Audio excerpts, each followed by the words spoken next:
પાટણ જિલ્લાના હારીજ મામલતદાર કચેરીમાં ફરજ બજાવતા મામલતદાર કચેરી પરથી નીચે પડી જતા તેઓનું કરુણ મોત નીપજ્યું છે। નવી કચેરીમાં ફરજ બજાવતા મામલતદાર વીઓ પટેલનું મોત થયું છે। જોકે તેઓએ આત્મહત્યા કરી કે આકસ્મિક રીતે પડી ગયા છે, જે અંગે રહસ્ય ગૂંટાઈ રહ્યું છે। હારીજ પોલીસે ઘટના સ્થળે પહોંચી તપાસ શરૂ કરી છે।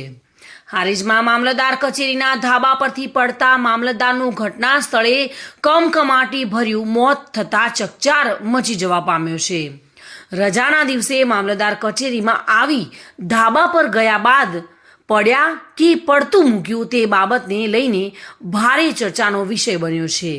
હાલમાં પોલીસે ઘટના સ્થળે પહોંચી તપાસ શરૂ કરી છે, તેમજ કલેક્ટર સહિતના અધિકારીઓ સ્થળ પર પહોંચી નિરીક્ષણ કરી રહ્યા છે। હારીજ મામલતદાર તરીકે ફરજ બજાવતા વીઓ પટેલ રવિવારે સાંજ સવારના રોજ કચેરીમાં આવી કચેરી ખોલાવી અંદર ગયા હતા। ત્યારબાદ ધાબા પર ગયા હતા અને ધાબા પરથી નીચે પડતા તેમનું મોત થયું હતું।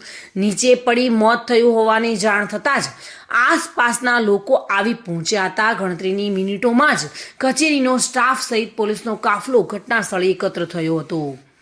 સમગ્ર ઘટના અંગે ભારે રહસ્ય ઊભું થયું છે। મામલતદાર રવિવારના રોજ કચેરીમાં આવી ધાબા પર કેમ ગયા અને કેવી રીતે પડ્યા અથવા તેમને પડતું મૂક્યું છે કે કેમ, સમગ્ર ઘટનાના મામલે અનેક પ્રશ્નો સર્જાયા છે। ત્યારે હાલમાં પોલીસે તેમના મૃતદેહને પોસ્ટમોર્ટમ અર્થે ખસેડી સમગ્ર ઘટના અંગે તપાસનો દોર શરૂ કર્યો છે।